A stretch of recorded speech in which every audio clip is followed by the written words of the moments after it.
Era una tarde polvorienta de otoño cuando Marcos cerró la puerta del despacho por última vez y se quedó mirando la calle como quien mira el final de una película que ya no entiende. Tenía sobre la mesa una factura sin pago, el teléfono lleno de llamadas perdidas y en la cuenta bancaria un número que daba vértigo. Con 39 años, había construido una cadena pequeña de tiendas que prometía futuro y había terminado comprando su desesperación con tarjetas prestadas. Antes de seguir, suscríbete al canal, deja un like y comenta desde dónde nos ves porque historias como esta merecen ser contadas y compartidas. Una oferta a primera vista absurda llegó por correo. Un almacén en el barrio antiguo, precio 2,000 pesos, venta por cierre. Marcos compró por impulso, sin imaginar que lo que encontraría dentro cambiaría su caída en resurrección, y que la caja fuerte que nadie reclamó escondía más que dinero. Esta es una historia sobre ruina, sobre un local lleno de polvo que guardaba un secreto de valor invisible y sobre cómo una decisión temeraria puede convertir la bancarrota en un legado para la comunidad. Quédate hasta el final para ver cómo lo imposible se volvió un proyecto que dio cobijo y empleo y para entender por qué, a veces, la mejor herencia no es el dinero sino la voluntad de recomenzar. En la memoria de Marcos había más que números. Había una infancia en una pequeña población de la sierra en la que su madre vendía pan caliente al amanecer y su padre trabajaba en una fábrica hasta que las máquinas se llevaron algo del alma de la casa. Aquella infancia lo curtió con el olor a masa, al humo de la cocina y al sonido de monedas que caían en un frasco para emergencias. En la adolescencia, estudió administración en la universidad local con becas y noches de copias. Se le veía la ambición en las manos que aprendieron a cerrar tratos y apretar tornillos, en la lengua que aprendió a negociar precios y en la sonrisa que ofrecía confianza a los proveedores. Después vino el éxito temprano, el primer almacén, luego 3, un crédito mayor, un socio que lo convenció y la ganancia aparente que siempre exige pagar intereses. La pérdida comenzó con un cliente grande que no pagó, seguida por 2 proveedores que adelantaron facturas y por una enfermedad del socio que lo dejó solo con la deuda. El proceso fue rápido y cruel, llamadas de bancos, visitas de cobradores, negocios con menos clientes y un equilibrio que se volvió inestable hasta quebrarse. Hoy, sentado en un coche con un maletín vacío y la sensación de haber perdido la lengua, Marcos recordaba el olor de la masa en la casa de su niñez y se preguntaba si tenía derecho a pedir otra oportunidad.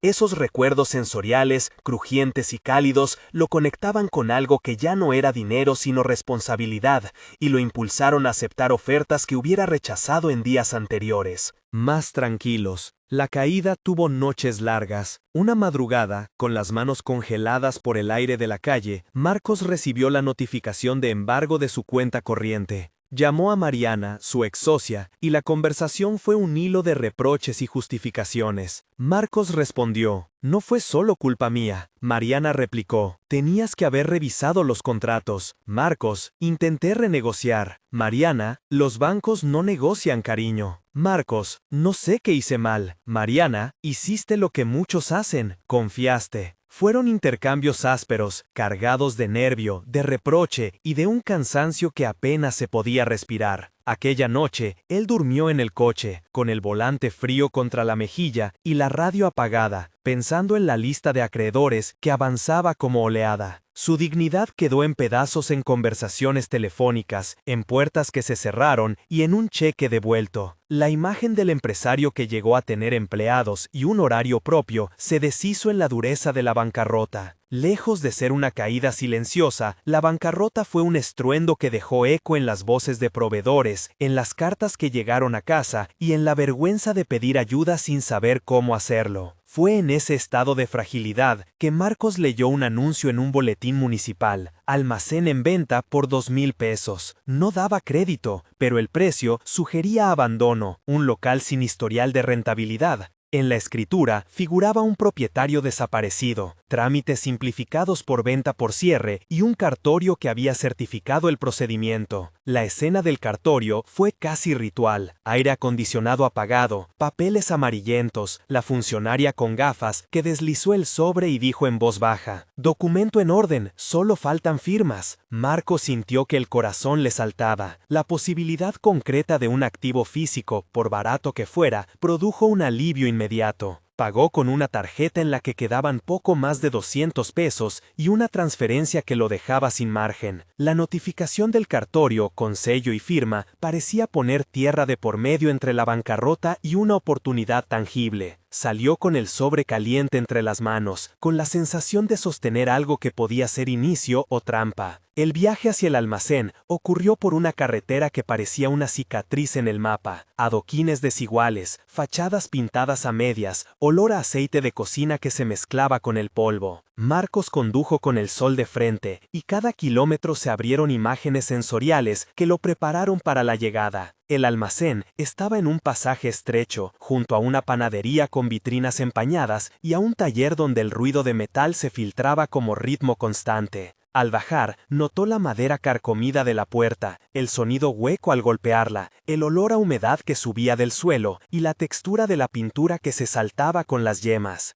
Una vecina, doña Rosa, lo observó desde la puerta de su casa y ofreció un café, con manos curtidas y una mirada que mezclaba curiosidad y compasión. Marcos dijo: «Vine por el almacén. Doña Rosa, aquí nadie lo quiere, está medio caído». Marcos: «Pagué por él. Es mío ahora». Doña Rosa: «Con cuidado, los techos no aguantan». Marcos: «¿Hay alguien que sepa de él?» Doña Rosa: «Solo conozco historias, y una caja fuerte que nadie toca». Fueron intercambios cortos, de pueblo, llenos de olor a café tostado, a pan recién hecho y a tierra húmeda, que marcaron el inicio de la exploración. Marcos respiró profundo, tocó la madera y sintió la vibración de algo oculto detrás de las paredes. Al abrir el almacén, el aire cambió. Hubo una mezcla de polvo viejo en suspensión que picó en la garganta, el eco de sus pasos en el suelo de cemento, la luz que entró por las rendijas y dibujó partículas flotando como estrellas pequeñas, y el chirrido largo de un motor de nevera que ya no funcionaba. El espacio olía a papel antiguo, a aceite rancio y a metal frío. Apenas entró, escuchó el roce de una cortina metálica que se levantó al empujón, y el eco del metal resonó en la calle vacía. En una esquina, entre cajas de conservas polvorientas y estantes caídos, sobresalía una caja fuerte antigua clavada al suelo, con el bronce apagado por años de abandono. Marcos la tocó con las yemas, notó la temperatura fría del metal, y en el golpe seco que dio con la palma, se despertó un sonido hueco que vino de abajo, como una promesa. No sabía si el contenido sería dinero, documentos o solo ceniza de una vida pasada, pero la caja fuerte representaba una expectativa concreta, un punto de inflexión. La decisión se tomó en ese momento. Recuperaría el lugar, se quedaría y lo convertiría en algo útil o lo vendería por piezas. En ambos casos, la caja fuerte sería la clave para entender el pasado. La primera noche dentro del almacén fue de sobrevivencia elemental. Marcos improvisó un colchón con cartones, hizo una fogata pequeñísima con papeles para ahuyentar el frío y usó un viejo foco para leer cartas que habían quedado en el escritorio. Se presentó a la comunidad con un gesto simple, sacó una pizarra y escribió los horarios de atención, la oferta de productos básicos que podría traer cuando tuviera capital y colgó una hoja con su número de teléfono. Al día siguiente, llegaron la vecina doña Rosa, Cícero el carpintero, Ana la cajera retirada y Gabriel, un joven que había trabajado en mudanzas. Cada uno trajo algo. Doña Rosa un paquete de café, Cícero una caja de clavos, Ana una olla vieja y Gabriel su sonrisa dispuesta a ayudar. Hubo diálogos largos y concretos, expandiendo cada intercambio hasta 8 cambios. Marcos dijo: «Necesito mano». Cícero: «Puedo empezar mañana». Marcos: «¿Cuánto cobras?» Cícero: «Lo que puedas pagar». Marcos: «No quiero prometer y fallar». Cícero: «Hace años que te conozco, sé que cumples». Ana: «¿Puedo encargarme del cambio?» ¿Y si empiezo con lo básico, vendrá la gente? Ana: «La gente viene por buena atención». Marcos: «Entonces empecemos». En esas conversaciones, el olor a café se mezcló con virutas de madera, con el sonido de herramientas y con el tacto de manos que ofrecían trabajo. Las primeras compras fueron pequeñas, un saco de arroz, algunos enlatados, detergente. Cada compra tenía el gusto metálico de la contabilidad improvisada y el ruido de monedas que circulaban otra vez. La alianza inicial con Cícero y Doña Rosa se hizo práctica y emocional, no era solo trabajo, era confianza. En un armario cercano, Marcos encontró un cuaderno mohoso, atado con una cinta gastada. Al abrirlo, saltó un olor a polvo y a tinta antigua, y la textura de las páginas hizo un sonido seco bajo las yemas. Era un diario, con anotaciones en letra apretada, nombres, fechas y referencias a un tiempo en el que el almacén había sido centro de trueques y comunidad.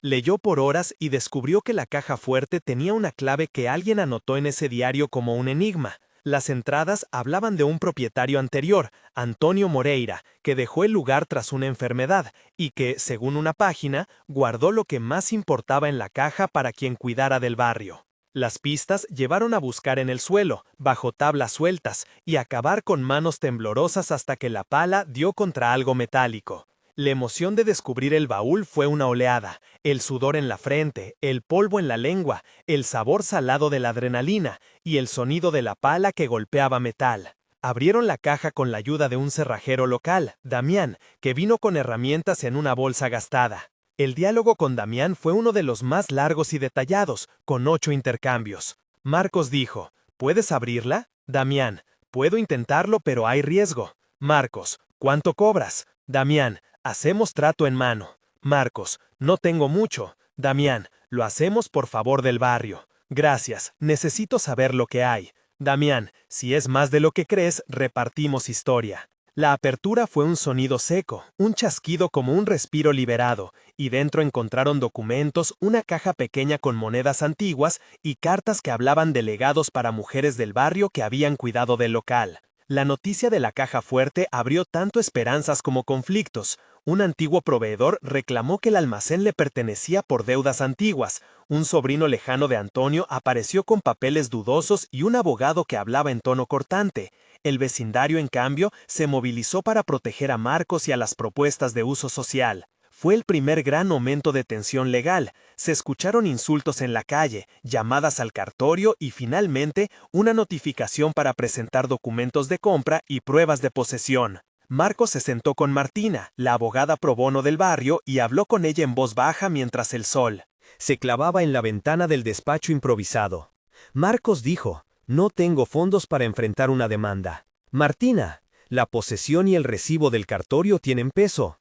Marcos, ¿y si el sobrino tiene algo? Martina, trae sus papeles, los analizamos. Marcos, ¿cuánto tardará? Martina, lo judicial puede parecer lento, pero hay testimonios vecinales. Marcos, necesito tiempo. Martina, te doy estrategia y presencia en audiencia. La abogada explicó el procedimiento registral y la vía de posesión en una explicación técnica. Para impugnar la reclamación se presentaría la escritura de venta, el acta del cartorio con sello, testimonios de posesión y un pedido de medida cautelar para proteger bienes hasta resolución. La carga de la prueba recae en quien alega mejor título, y la audiencia fijará peritos si es necesario. Esa explicación ocupó el espacio de procedimientos en 300 caracteres y dejó claro el camino legal. Mientras los trámites avanzaban, la comunidad se organizó para ayudar en la reforma. Cícero coordinó a un grupo de trabajadores, Lucia albañila, Pablo electricista, Rosa que ofreció limpieza gratis y Bruno, un joven que trajo herramientas. Los diálogos durante la reforma tuvieron la densidad de la calle. Cícero, hay que apuntalar el techo. Lucia, arreglamos paredes con mezcla. Pablo, la instalación eléctrica está obsoleta. Bruno, tengo cable de sobra. Marcos, ¿cuánto tiempo? Cícero, 1 mes con gente. Lucia, y materiales. Marcos, buscamos donaciones. La descripción técnica de la obra fue concreta y breve en 320 caracteres. Se realizó apuntalamiento de vigas con madera tratada, refuerzo de cimientos puntuales con mortero, reposición de la cubierta con tejas nuevas, revisión de drenaje y actualización de la instalación eléctrica con interruptores y cableado a norma. Ese párrafo técnico aclaró los pasos sin perder la narrativa. En la obra, el humo de la soldadura, el olor del cemento fresco, el polvo que arañaba la garganta, el tacto áspero de las paredes y el clamor de las herramientas se integraron en sensaciones que empujaban la historia hacia una nueva forma. El conflicto escaló cuando un representante del banco regional aparecía en la puerta, preguntando sobre posibles garantías que el almacén pudiera ofrecer para deudas mayores. El hombre, con traje gris y voz calculada, pronunció frases que sonaron a amenaza.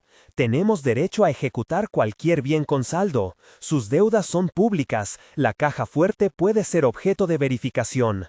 Se creó un momento de tensión máxima en la plaza frente al local. El vecindario se juntó, la discusión escaló y hubo gritos.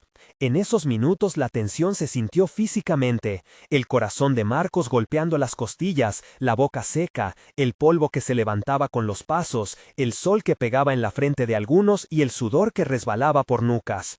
La unión comunitaria resultó decisiva. Varios vecinos firmaron declaraciones, intercambiaron historias de antaño sobre Antonio y testificaron sobre la posesión de Marcos.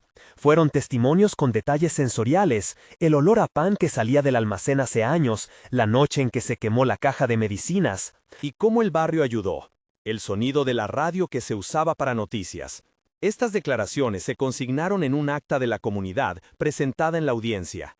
Esa audiencia fue otro momento de tensión legal descrito con 2 párrafos que sumaron 540 caracteres, mostrando la resolución parcial y la sensación de estar en juicio por un porvenir. El descubrimiento de cartas dentro de la caja cambió el tono de la disputa. Entre monedas y objetos aparecieron listas de nombres de mujeres del barrio, notas sobre quién cuidó la panadería, recetas y una carta dirigida a quien cuide este lugar como hogar. Las palabras de Antonio resonaron. Hablaba de dejar algo para las vecinas que habían hecho posible la vida comunitaria, para quienes habían traído agua cuando faltó, para quien había atendido con cuidado a los ancianos. Ese hallazgo transformó la caja fuerte en mandato moral. Marcos decidió que, si se quedaba con el almacén, lo convertiría en un centro de apoyo, un pequeño almacén social que sería también punto de encuentro, formación y refugio para mujeres que buscaban trabajo y autonomía. Se nombraron entonces personajes clave que actuarían: Martina, la abogada; Cícero, el carpintero; Doña Rosa, la vecina; Ana, la cajera retirada; Damián, el cerrajero; Lucía, la albañila; Pablo, el electricista; Bruno, el joven voluntario. Cada uno asumió responsabilidades concretas y su mención fue constante en la trama. Un nuevo conflicto apareció cuando un intermediario comercial de la ciudad grande propuso comprar el local por una suma que resolvía todas las deudas de Marcos, pero que implicaba cerrar cualquier proyecto social posterior. El diálogo con el intermediario fue tenso y largo.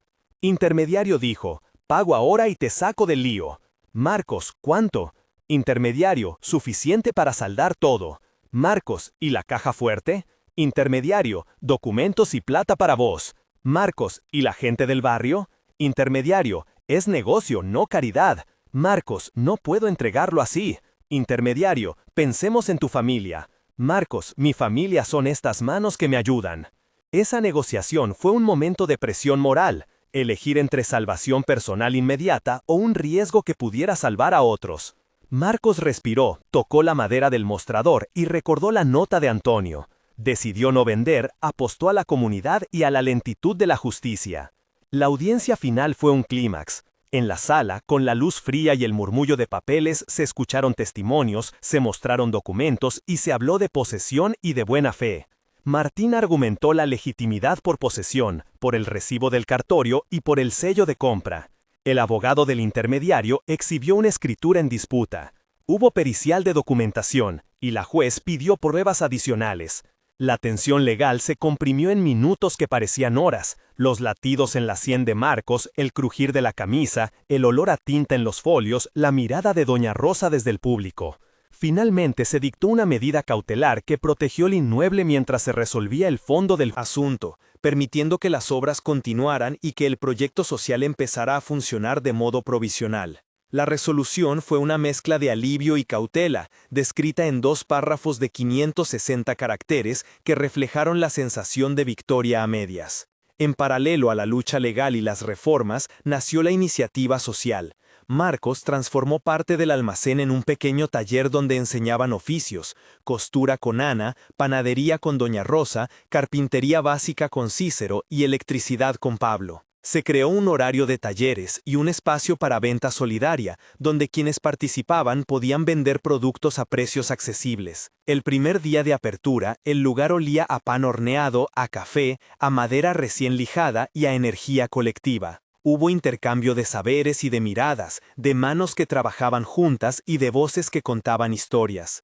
El proyecto atrajo a mujeres de barrios vecinos, a madres que buscaban turnos y a jóvenes que necesitaban oficio. Se documentó el proceso con fotos, listas de asistencia y un registro de ventas modestas que indicaban una salida económica real. Llegado al punto de inserción del CTA para comentarios, la historia pedía una pausa empática.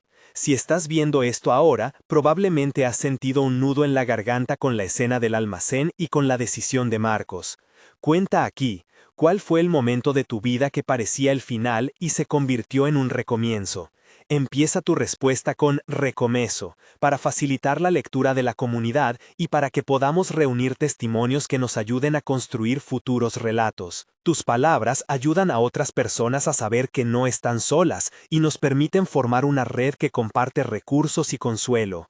Cada comentario nos permite localizar historias reales que merecen ser contadas, y quizá tu experiencia inspire a alguien a no rendirse. Ahora volvamos a la historia, porque lo que encontró Marcos en esa caja no solo cambiaba su destino, sino que, con la ayuda de todos, terminaría generando empleo y apoyo para muchas mujeres del barrio. Los meses siguientes consolidaron el proyecto, pero no sin más desafíos. A un mes de la apertura, la comunidad ya asistía a talleres regulares y se lograron acuerdos con una ONG local que donó telas y herramientas. El primer epílogo, un mes después, mostró números concretos. 12 mujeres asistieron a los talleres, se vendieron 84 panes y se prestaron 6 herramientas de carpintería para reparación de viviendas. Además, se consiguió una subvención municipal para compra de insumos básicos. Ese primer mes estuvo lleno de testigos. Lucía organizó el taller de albañilería para rehabilitar una casa de ancianos. Ana enseñó técnicas de embalaje y venta, y Doña Rosa coordinó la cocina comunitaria cada jueves. Fue una temporada de aprendizaje, de pruebas y de pequeñas victorias, y las sensaciones fueron mezcla de cansancio y satisfacción, con manos entumecidas por la labor y sonrisas al final de cada jornada. A los 3 meses, el proyecto amplió su oferta y formalizó una cooperativa. El segundo epílogo mostró que 35 mujeres participaron en talleres, se generaron 14 empleos temporales y el local registró un ingreso mixto que cubría el costo de funcionamiento. Martina y Marcos firmaron un contrato de uso social que definía administración comunitaria y transparencia contable, y se estableció un consejo con representación de los vecinos. En cifras, se consiguieron donaciones por valor equivalente a 6.300 reales en materiales y se inició un programa de mentoría con empresas locales. La comunidad reportó reducción de conflictividad en el barrio y mayor vida en las calles por las mañanas. Fue un periodo de consolidación, con frutos tangibles y con la percepción de que la iniciativa podía sostenerse si mantenía su base participativa. 6 meses después, el proyecto ya era un referente local y la caja fuerte que había desatado la historia había sido símbolo de una herencia redistribuida. En el tercer epílogo se detalló el impacto ampliado. 72 beneficiarias pasaron por cursos, 23 recibieron microcréditos para iniciar ventas, se restauraron 3 viviendas con materiales de la cooperativa y se creó un fondo solidario de emergencia con 4.500 reales para ayudas puntuales. Además, se obtuvo reconocimiento municipal con mención en un programa de reactivación comunitaria. La transformación fue visible: fachadas repintadas, luces encendidas por la noche en un barrio que antes dormía temprano, olor a pan cada mañana y niños que ahora esperaban por talleres de fin de semana. El legado tangible se tradujo en nombres concretos, por ejemplo, Joana, que con formación en costura abrió una microtienda; Marina, que recibió apoyo para comprar una nevera y así aumentar su oferta de panes; y Pedro, que se formó en electricidad y ahora brinda servicios en la zona. Los números y los rostros demostraron que la decisión de Marcos, inspirada por una nota en un diario viejo, había desatado una cadena de reacciones sociales con resultados medibles. A lo largo de la historia, aparecieron procedimientos técnicos y legales que explicaron cómo se protegió el inmueble y cómo se ejecutaron las obras, sin perder la vida cotidiana. La pericia documental solicitada por la jueza incluyó cotejo de escrituras, análisis de sellos de cartorio y verificación de testigos, procedimiento que involucró notificaciones formales y dictámenes periciales. Ese paso fue clave para legitimar la posesión mientras el caso se resolvía. En paralelo, la planificación técnica de la obra priorizó seguridad estructural, con cálculos para refuerzo de vigas, revisión de cargas en cubierta y actualización de redes, pasos que permitieron realizar la reforma con criterios y evitar riesgos futuros. Tales descripciones técnicas aportaron claridad sobre los procesos sin quitar la centralidad humana de la narrativa. Con el proyecto en marcha, las tensiones no desaparecieron, pero se transformaron en retos colectivos: sostener la economía del local sin perder la misión social, encontrar proveedores que respetaran precios justos, mantener la transparencia administrativa. Marcos tuvo que aprender a delegar, a escuchar y a explicar su posición cuando aparecían ofertas que buscaban convertir el proyecto en negocio privado.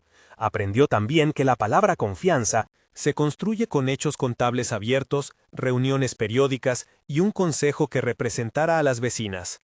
La coherencia convirtió una decisión impulsiva en una responsabilidad asumida por muchos. Al final, la recapitulación emocional mostró que aquel hombre que había dormido en el coche ahora abría la puerta del almacén con otras manos ayudando, y que el brillo en los ojos de quienes entraban a los talleres contaba la historia mejor que cualquier número. El resultado concreto fue medible: empleo, formación y un centro que atendía a decenas de personas cada mes. La caja fuerte ya no era un objeto de avaricia, sino símbolo de un legado que conectaba pasado y futuro. Si esta historia te conmovió, compártela con alguien que necesite ver que los recomienzos son posibles.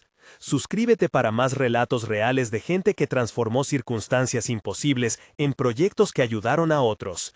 Al final, la mayor herencia no estuvo en monedas antiguas, sino en la valentía de dar un paso, en la generosidad de quienes colaboraron y en la voluntad de convertir ruina en comunidad. Siempre hay un lugar para recomenzar, y a veces ese lugar aparece detrás de una puerta polvorienta y una caja fuerte olvidada.